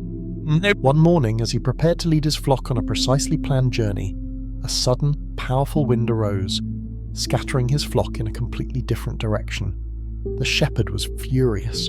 He ran after the sheep, cursing the chaotic, unseen force that was destroying his planned order. As he chased the frantic flock, he realized that the wind was driving them toward a valley he had always considered too remote and dangerous to explore. However, upon reaching this valley, he discovered a hidden spring of pure, abundant water and patches of rich green grass that would sustain his flock for the entire dry season. His meticulous map had failed to account for this bounty. The shepherd stood humbled. He realized that his own limited, human plan, based on his fixed historical knowledge, would have led his flock to known, depleted pastures. The chaotic, unpredictable wind, the force he had cursed, was the very thing that delivered him and his flock to unexpected prosperity. The Wanderer concludes that the spiritual lesson is one of surrender and trust. We often cling tightly to our small detailed plans, mistaking our control for true guidance. Gibran asserts that there are forces, the divine winds of destiny, that operate outside the boundaries of human reason and logic. These forces may initially feel destructive and chaotic, but they are often the true agents of our deepest welfare, driving us toward a greater, unforeseen abundance that our limited vision could never have anticipated. Wisdom is knowing when to drop the map and trust the guidance of the storm. The Wanderer often speaks of the profound interconnectedness of human experience, asserting that sorrow and joy are not opposites, but two sides of the same continuous life-giving stream. He relates a reflection on the origin of these two great emotional forces. He describes the human heart as a meeting place for two immense spiritual rivers. The first is the river of sorrow. This river is deep, powerful, and often moves slowly beneath the surface, filled with the dark waters of loss, unfulfilled desire, and the pain of existence. When this river overflows, it is felt as a profound, isolating ache. Humanity, in its fear, tries constantly to build dams and walls to contain this river, believing that if they stop the flow of sorrow, they will achieve perpetual peace. The second is the river of joy. This river is bright, swift, and flows on the surface, filled with the light waters of pleasure, fulfillment, and love. When this river flows freely, it is experienced as ecstasy and gratitude. Humanity often seeks only this river, trying to artificially channel all of its energy into this single stream. The Wanderer explains the essential truth. The two rivers share the exact same source. They both spring from the mountain of love, the highest peak of the soul. Love, in its purity, is the capacity for deep connection. When that connection is present, the water flows as joy. When that connection is severed or lost, the water flows as sorrow. Gibran asserts that to attempt to dam the river of sorrow is to simultaneously choke the source of the river of joy. If we deny our capacity for deep grief, we fundamentally diminish our capacity for deep happiness. The only way to ensure the free flow of life's deepest joy is to courageously allow the full measure of life's sorrow to be felt. Wisdom is the understanding that the heart's health requires the continuous, natural flow of both streams. The concept of patience is elevated by the Wanderer from a passive virtue to an active spiritual discipline, rooted in the understanding of destiny's timescale. He tells the story of an impatient young weaver and the old, wise master of the loom. The young weaver was talented, but he was constantly dissatisfied with the slow pace of his work. He wanted to see the finished tapestry immediately, often pulling on the half-completed threads or trying to rush the shuttle, causing tangles and imperfections in the design. He grew bored with the small, repeated movements of laying thread after thread, believing the important part was the final visible picture. The master weaver, who worked with a profound, unhurried rhythm, pointed to the large, complex design that was only faintly visible on the massive loom. "Young one," the master said, "you see the tapestry as a series of rushing actions, but the divine sees it as a single, still design. The work is not complete when your human eye sees the finished pattern, but when the law of the loom has executed its final thread." The master explained that every single thread, no matter how insignificant or dull its colour seems in the moment, is absolutely essential to the final strength and beauty of the whole. If a single thread is pulled in haste, the entire structure is weakened. Patience is not merely waiting, it is working with profound faith in the ultimate integrity of the unseen design. The Wanderer concludes that the spiritual life is a vast tapestry. We, in our human impatience, only perceive the small, immediate threads of our daily struggles. We must trust that the great weaver of destiny is working with a scale and a design that our finite minds cannot grasp. Patience is the discipline of accepting the present, seemingly repetitive labour, with the understanding that every single act of integrity, every single thread of kindness or effort, is being woven into a perfect, enduring pattern that will only be revealed in its final completion. The Wanderer often explores the idea that limitation is not a constraint on creativity, but the very condition that makes authentic creation possible. He recounts the story of a disillusioned sculptor who complained to the heavens about the tyranny of matter. The sculptor was overflowing with grand, infinite visions, figures that soared into the sky, forms that transcended gravity, and shapes that shimmered with the light of pure thought. Yet he was forced to work with heavy, resistant blocks of granite and marble. He felt that the stubbornness of the stone was destroying the infinite purity of his ideas. He cried out, "The stone is my enemy, it limits my vision. If I could only work with the air, my ideas would be free, and my creations would be perfect." The Wanderer appeared and asked the sculptor to observe a finished, magnificent statue of a reclining figure carved nearby. The figure possessed a profound grace and weight, conveying a sense of eternal rest. The wanderer explained, "The stone is not your enemy, it is your necessary partner. If you were to carve with the air, your creation would be limitless, but it would also be formless. It would vanish the moment your hand stopped moving, leaving no enduring truth." He asserted that the resistance of the stone is what forces the sculptor's vision to become precise, concrete, and real. The heavy weight of the granite is what gives the final form its gravity and permanence. The limitation of the material forces the artist to make definitive choices, which is the essence of creation. Gibran, through this metaphor, guides the soul to accept the limitations of the earthly life, the constraints of the body, time, and circumstance. These limits are not meant to destroy our divine ideas, but to compel us to make them manifest and real. The spiritual purpose is not to escape our earthly condition, but to use its limitations to carve out a life that possesses both the precision of form and the weight of enduring truth. The boundaries we face are the edges that define our masterpiece. The concept of the shared life, the spiritual truth that humanity is fundamentally interconnected and interdependent, is beautifully illustrated by the wanderer in the parable of two fountains in a bustling city square. The first fountain was magnificent, surrounded by ornate marble and gleaming statues. It sprayed its water high into the air in dazzling solitary jets, drawing the admiration of all who passed by. This fountain was proud of its height and its spectacular self-sufficiency. It believed its purpose was solely to display its own splendour. The second fountain was humble, built low to the ground with a simple, quiet spout. Its water did not soar, but flowed immediately into a series of interconnected, barely visible channels that snaked under the cobblestones, leading out of the square to water the gardens and feed the distant public baths. This fountain was ignored by the sightseers. The proud fountain once spoke to the humble one, scoffing, "Why do you not show your glory? You waste your energy flowing into the darkness of the ground. No one knows your worth." The humble fountain replied, "My glory is not in the height of my display, but in the distance of my reach. Your water delights the eye for a moment, but it returns to your own basin. My water leaves me entirely, losing its name and its image to become the lifeblood of the many distant gardens."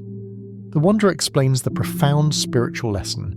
The human ego is like the magnificent fountain, striving for visible, singular achievement and public admiration. But true spiritual life is like the humble fountain.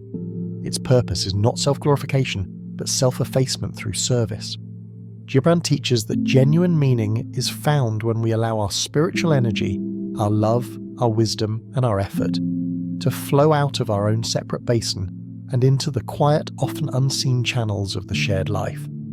The true measure of a person is not in the height of their renown, but in the quiet depth of the lives they have touched and nourished in ways that are often unseen and unacknowledged. The wanderer often explores the human obsession with vanity and the spiritual blindness that results from a continuous narcissistic self-appraisal. He tells the parable of a man who possessed two unique mirrors. The first mirror was highly polished, convex, and designed to magnify and beautify the reflection. When the man looked into it, his features appeared flawless, his strength was exaggerated, and his image was surrounded by a false, glittering aura of perfection. The man spent hours gazing into this mirror, developing an intense pride in his imaginary beauty and power. This mirror represented the human ego, which ceaselessly works to enhance and flatter the self, confirming its own illusions. The second mirror was old, warped, and slightly dusty. It had been discarded because it was made of poor glass, and when the man looked into it, his reflection was distorted, slightly ridiculous, and utterly unflattering. It revealed the flaws, the weariness, and the absurdity of his physical form. He hated this mirror and kept it hidden, glancing into it only in moments of profound self-doubt, quickly confirming his worst fears before rushing back to the beautiful reflection of the first mirror. The wanderer visited the man and asked him which mirror spoke the truth.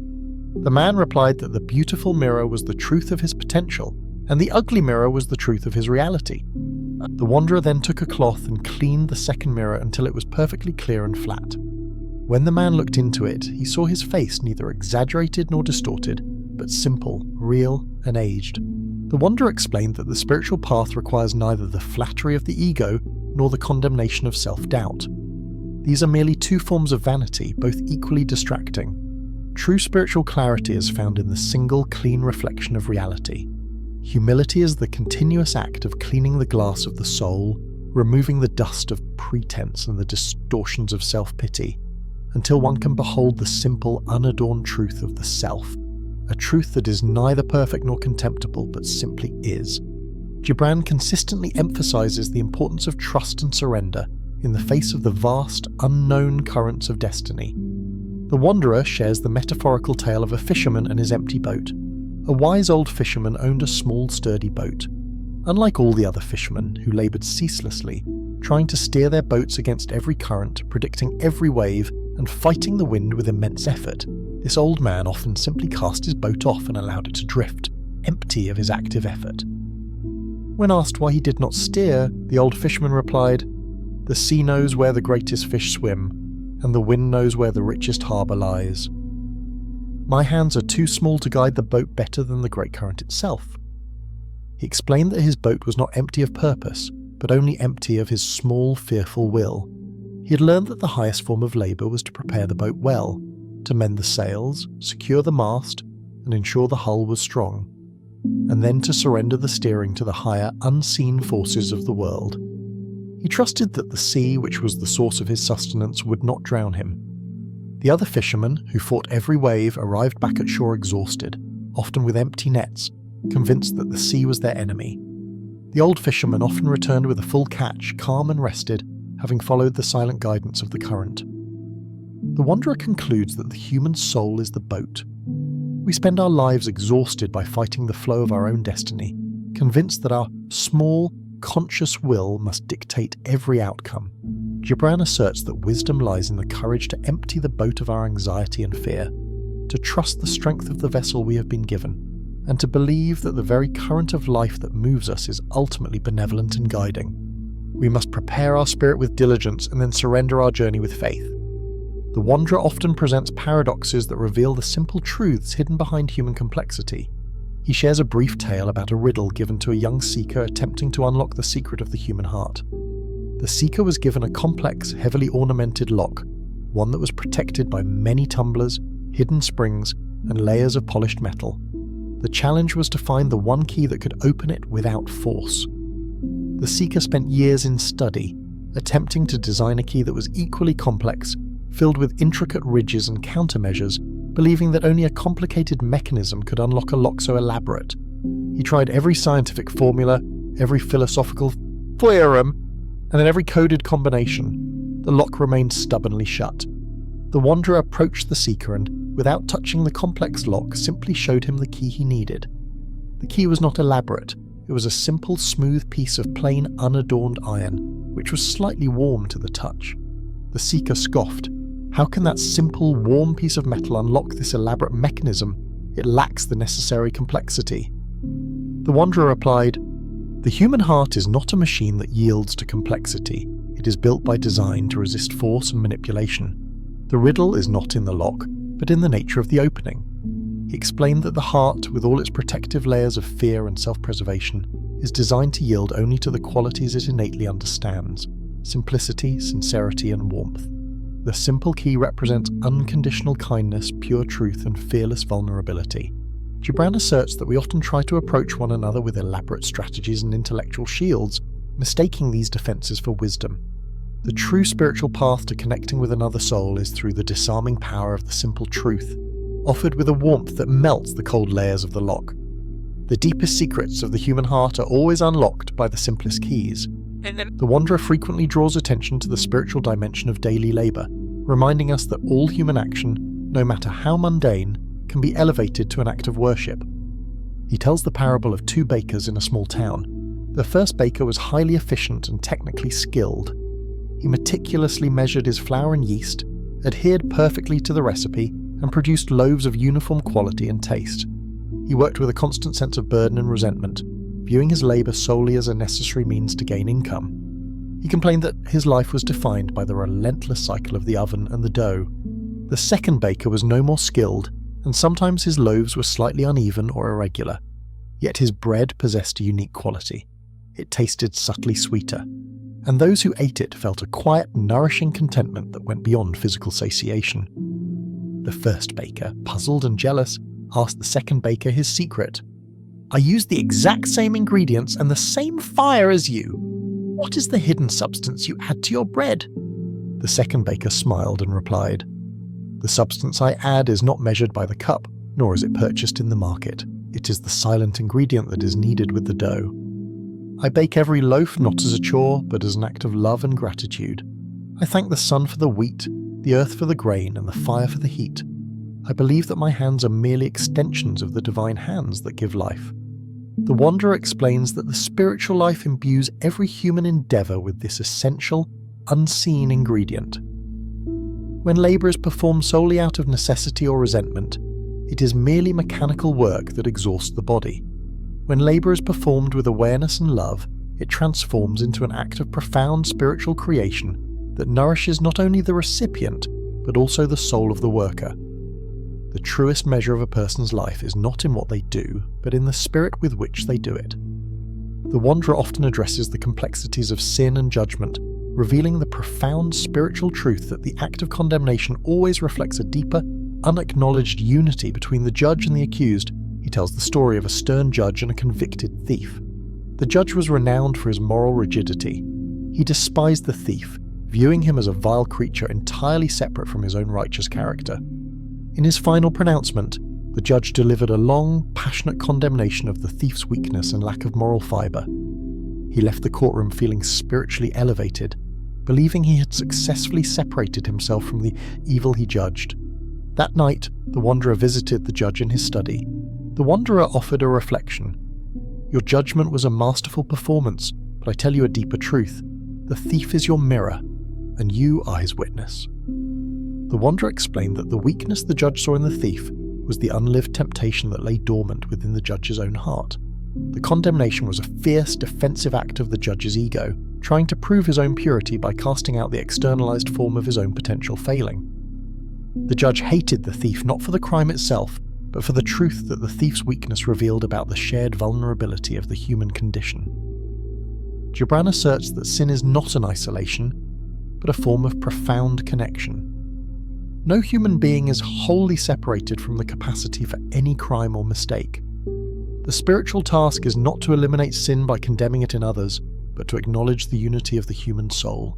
The only true act of justice is to recognize that we are all travellers on the same difficult path, and that the person who falls today could have been the one who stood firm, and the one who stands firm today carries the potential for the fall. True wisdom begins when the judge realizes that the voice of the condemned is speaking from a place within his own heart. The Wanderer often speaks of the beautiful cyclical nature of spiritual energy, illustrating that the acts of receiving and giving are inherently one, not separate transactions. He tells the story of a man who was visited by a pair of angelic figures. The first figure was the angel of receiving. This angel held a massive empty cup, asking the man to fill it with all his love, his wisdom, his time, and his physical possessions. The man, a practical soul, complained, "How can I constantly fill the cup? If I give everything away, I will soon be empty and impoverished." He feared the act of giving would deplete his finite resources. The second figure was the angel of giving. This angel held a large sealed flask, telling the man, "I have come to replenish your spirit, your mind, and your body with all the gifts you need for your journey." The man, eager for strength and sustenance, reached for the flask, only to find that it was tightly sealed and unbreakable.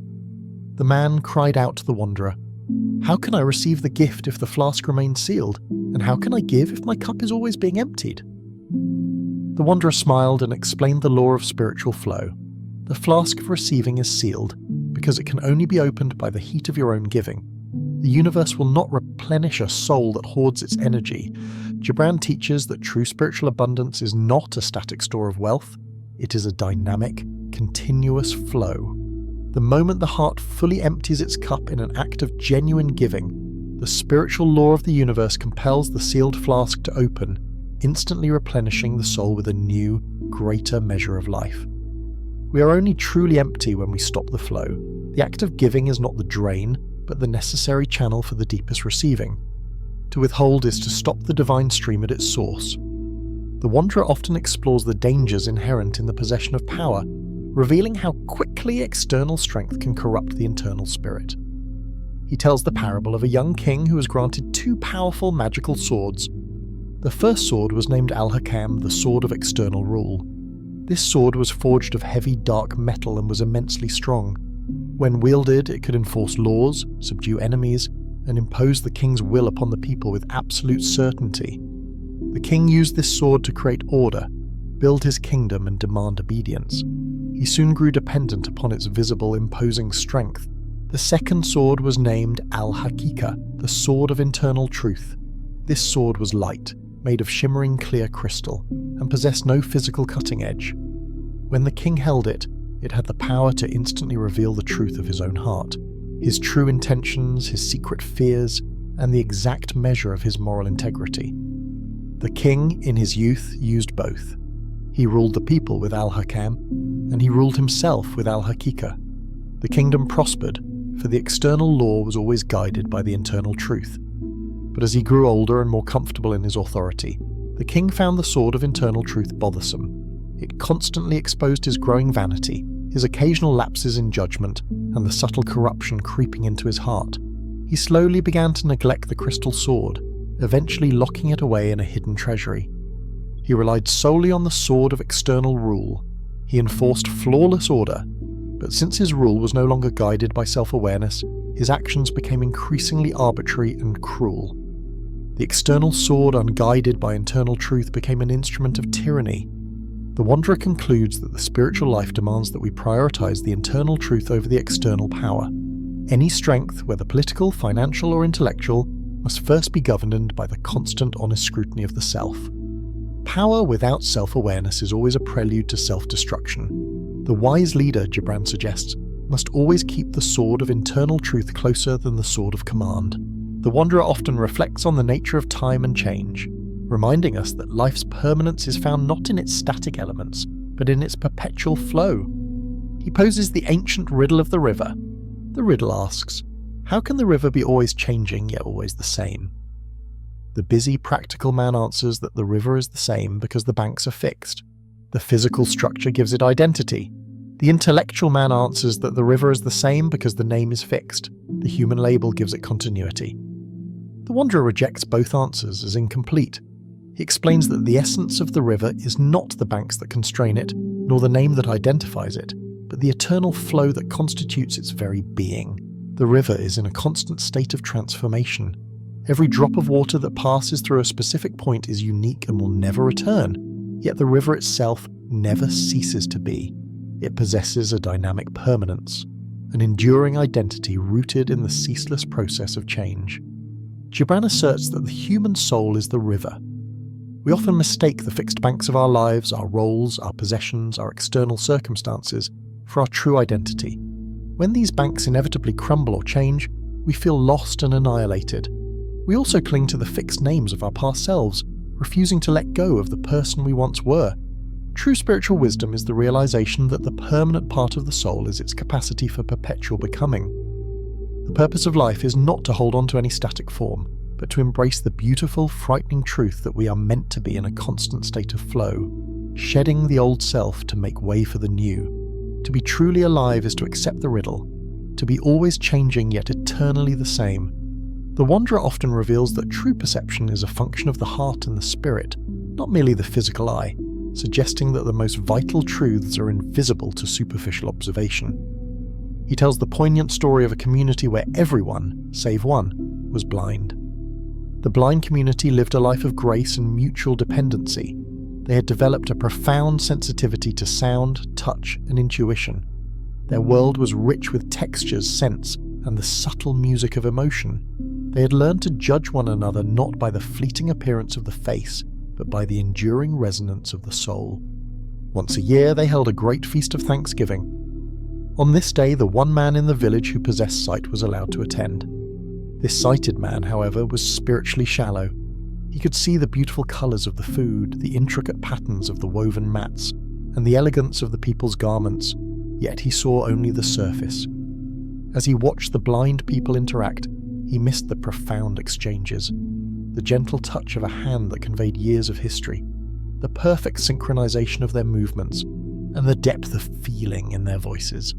He saw only a collection of individuals with physical flaws, missing the unity and profound love that held their society together.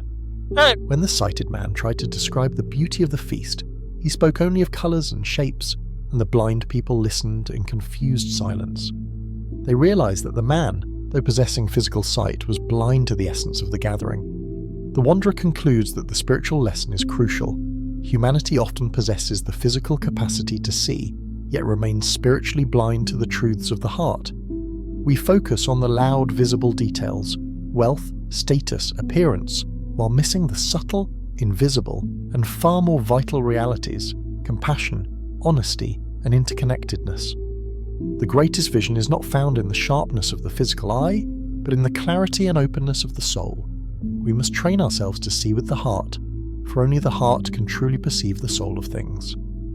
The wanderer often critiques humanity's obsessive need to measure, quantify, and categorize the unquantifiable aspects of life, particularly the spiritual experience of time. He recounts the parable of a city ruled by the master of the clock. This master had designed and built a colossal, intricate clock that governed every aspect of the city's life. He convinced the citizens that the only valuable form of existence was one that was perfectly divided, scheduled, and measured by the rhythmic ticking of his great machine. The citizens lived their lives in fear of wasting a single second, rushing from one task to the next, constantly checking the clock to ensure they were conforming to the precise measure of the master's expectation.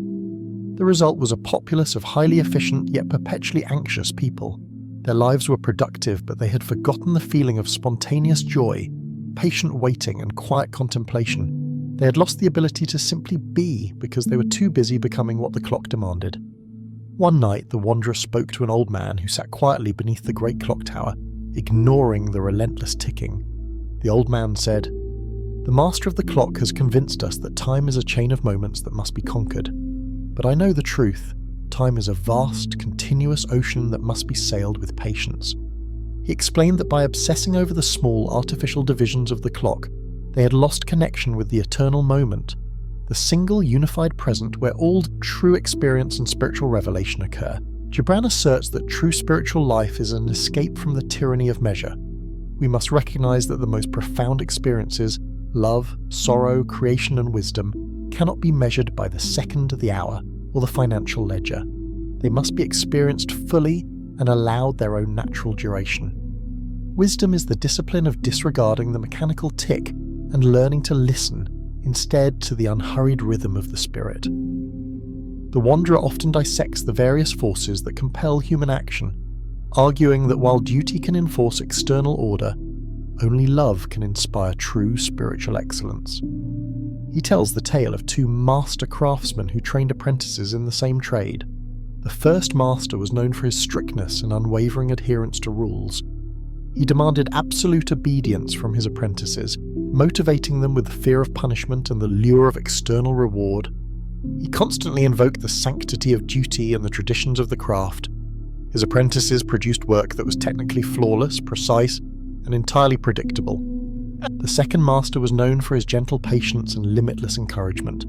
He rarely spoke of rules or duty. Instead, he spoke of the beauty inherent in the wood, the joy of shaping the material, and the deep satisfaction of creating something that served a noble purpose.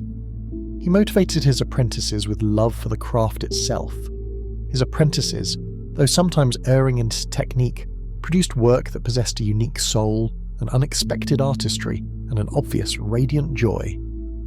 When both masters' apprentices finished their training, the wanderer observed their futures. The apprentices trained under duty continued to produce technically perfect pieces, but they viewed their work as a burden and only laboured when supervised. They were bound by the obligation, and their spirit remained absent from their creations.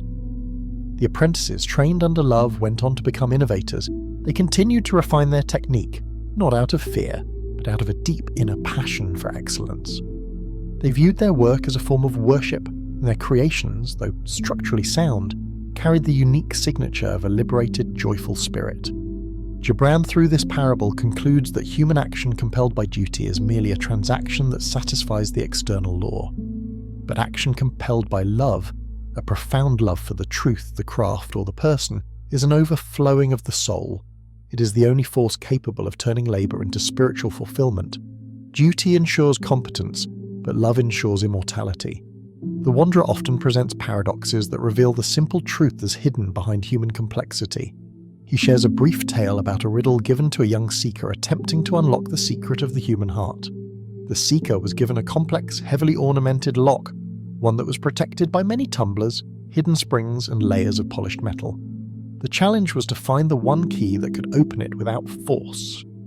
The seeker spent years in study, attempting to design a key that was equally complex, filled with intricate ridges and countermeasures, believing that only a complicated mechanism could unlock a lock so elaborate.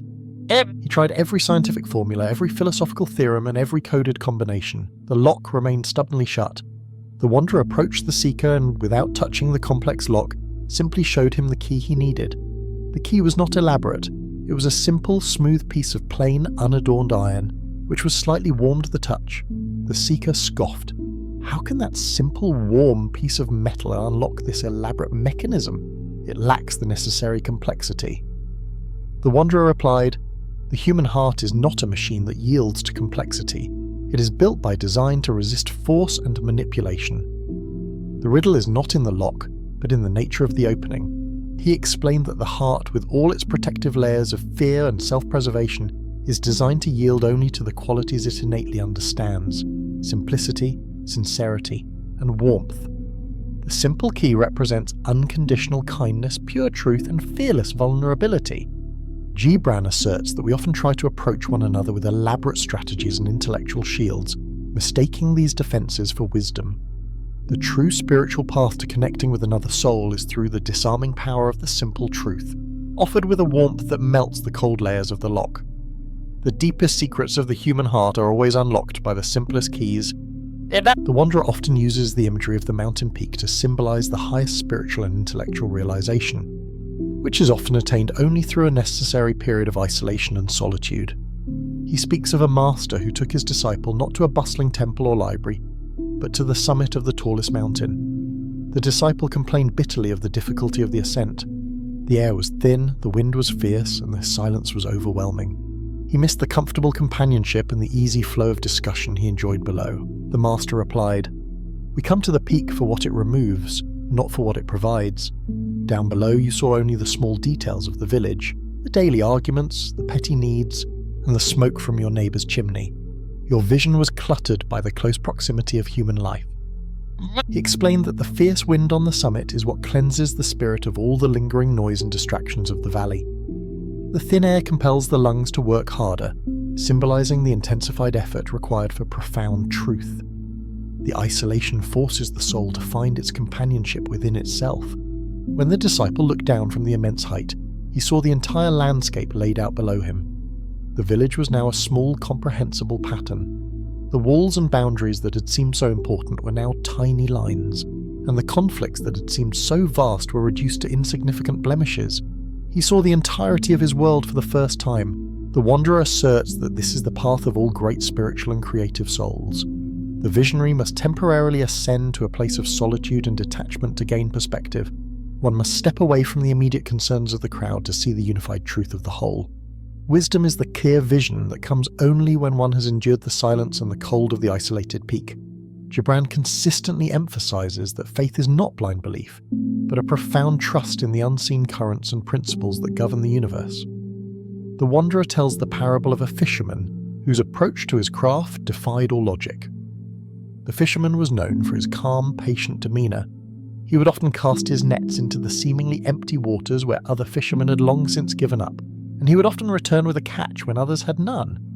His fellow fishermen complained, "Why do you waste your time? We know where the fish run, and we have proven that the waters you fish are barren, yet you cast your net into nothing." The fisherman replied, "You see the fish only when they leap from the water. I have trained myself to feel the subtle, unseen currents that travel below the surface. I do not look for the visible splash. I look for the direction of the water's silent flow." He explained that he had learned that the life force of the river often runs deepest and most powerfully where the surface appears stillest. His faith was not in luck, but in the integrity of the invisible riverbed. He knew that if the current was strong, the fish would inevitably follow, even if they were not visible in the moment. The Wanderer concludes that this parable is a model for the spiritual life. humanity often seeks visible confirmation and immediate results for its spiritual efforts. We want proof that our labour, our prayers, or our love will yield a predictable reward. Gibran teaches that true spiritual power lies in the discipline of casting the net of one's will into the seemingly empty waters of the unknown. Trusting in the unseen principle of return, we must have faith in the spiritual current, the law of sowing and reaping, even when no tangible evidence is yet visible. The deepest rewards of life are always found in the silence where others fear to cast their lot. The Wanderer frequently observes that the structures humanity builds for intellectual certainty often become the very prisons that confine the spirit. He speaks of two distinct forms of confinement built by the human mind: the prison of absolute belief and the prison of absolute doubt. The prison of absolute belief is built by those who cling rigidly to a fixed dogma or creed. These individuals find comfort and security in the absolute certainty of their inherited system, refusing to admit any question or contradiction. Their minds become sealed, their spirits stop growing, and they confuse their specific man-made interpretation of truth with the vast, uncontained ocean of truth itself. They are trapped by the security of what they claim to know. Their freedom is lost to the arrogance of unquestioning conviction. The prison of absolute doubt is built by those who are paralyzed by endless skepticism and corrosive uncertainty. They reject all possibility of spiritual truth because they demand intellectual proof for that which lies beyond the intellect's grasp. They analyze every concept to the point of disintegration, rendering all joy and certainty meaningless. Their minds become so expansive with possibility that they have no anchor, and they are confined by the very infinity of their questions. The Wanderer explains that both prisons are equally restrictive, for both deny the fundamental nature of the human journey, which is characterized by flux and mystery. Gibran asserts that true spiritual life is found in the freedom between the walls. It is the state of reverent questioning, the willingness to hold a truth with humility, recognizing that its full meaning is still unfolding while simultaneously rejecting the paralyzing fear of the unknown. The spiritual endeavor is not about finding an answer that stops all questioning, but about finding a way to live fully and passionately within the eternal flow of the question itself, maintaining faith in the integrity of the journey. The Wanderer often reveals that true strength and greatness in any human endeavor are hidden not in the visible achievements, but in the unseen effort and the integrity of the foundation. He tells the story of an ambitious young architect designing a grand cathedral. The architect was obsessed with the visible elements of his design: the towering spires, the intricate carvings, and the brilliant stained glass windows. He spent countless hours perfecting the aesthetic elements that would capture the admiration of the city and ensure his fame. He paid little attention to the hidden work happening below ground, the immense painstaking labour of laying the foundation. He grew impatient with the quarrymen and the masons who toiled in the dirt, sinking stones deep into the earth where no eye would ever see them. He complained that this work was cumbersome, ugly, and detracted from the true beauty of his design. The old, wise master builder of the city heard his complaints and addressed him. "Young architect, you confuse fame with immortality. The visible beauty of the spire will indeed be admired by all, but it is the invisible, humble integrity of the foundation that will determine its destiny." The master builder explained that the foundation must be built to withstand the pressures that are unseen: the creeping dampness, the shifting earth, and the weight of the years. If the foundation is built on vanity or haste, the magnificent spire, no matter how beautiful, will inevitably crack and fall. Gibran, through this tale, applies the lesson to the spiritual life. The human spirit often seeks to display visible piety and external goodness, the soaring spires of reputation, while neglecting the fundamental work of building a strong internal moral foundation. The true strength of a person is not found in their public declarations or their external achievements, but in the integrity of their private thoughts, their honest intentions, and their quiet acts of virtue. The spiritual foundation laid deep within the soul, where only the divine can witness it. The enduring monument of a life is the foundation built in secret. Yet the Wanderer often uses the imagery of the desert to represent the periods of spiritual barrenness and necessary isolation that precede profound revelation. He speaks of two distinct kinds of desert, both essential to the journey of the soul. The first is the desert of the world. This desert is created by the constant noise, the competing demands, and the superficialities of human society. It is the spiritual barrenness that results from endless distraction, from chasing false desires, and from the perpetual consumption of the trivial. When a person is lost in this desert, they mistake the clamour of their own making for the voice of life, and they find themselves spiritually exhausted, surrounded by the barren landscape of unfulfilled expectations. The second is the desert of the soul. This desert is a space of intentional silence, entered only by those who willingly shed their attachments and seek solitude. It is the place where the echoes of the world's noise finally fade, leaving the traveller alone with the absolute truth of their own being. This desert is terrifying because it offers no distraction, no easy comfort, and no fixed itinerary. The seeker must face their inner emptiness and the profound silence of the universe. The wanderer emphasizes that the two deserts are often confused. Many people believe they are seeking silence when they are only seeking a break from the noise, planning their immediate return to the comforts of the first desert. But Gibran asserts that spiritual sustenance is found only in the second desert. The soul must endure a period of purification, the scorching heat of self-awareness, to burn away the dross of illusion. Just as the ancient prophets had to enter the wilderness to hear the voice of the divine, so too must the contemporary seeker find a space of absolute external emptiness to discover the fullness of their internal life. The journey through the desert of the soul is the most arduous, but it is the place where the most vital spring of self-knowledge is found. Only in that profound, fearful stillness can the wanderer finally hear the subtle guiding voice that the noise of the world always drowns out. The wanderer constantly stresses the spiritual law of compassion, teaching that the most profound bonds between human beings are built not on shared joy, but on shared acknowledged suffering. He tells the parable of a deep, seemingly uncrossable chasm that divided two warring communities. For generations, the people on either side of the chasm had thrown insults, stones and threats across the vast void. They saw the gap as a definitive, unchangeable symbol of their difference and hatred. They saw no way to connect, for the chasm was too wide and too deep for any conventional bridge to be built. One day, a young man from the first community suffered a terrible, crippling loss. He sat on the edge of the chasm, weeping openly and hopelessly. A young woman from the opposing community, seeing the intensity of his suffering, felt a sudden, inexplicable rush of pity and understanding.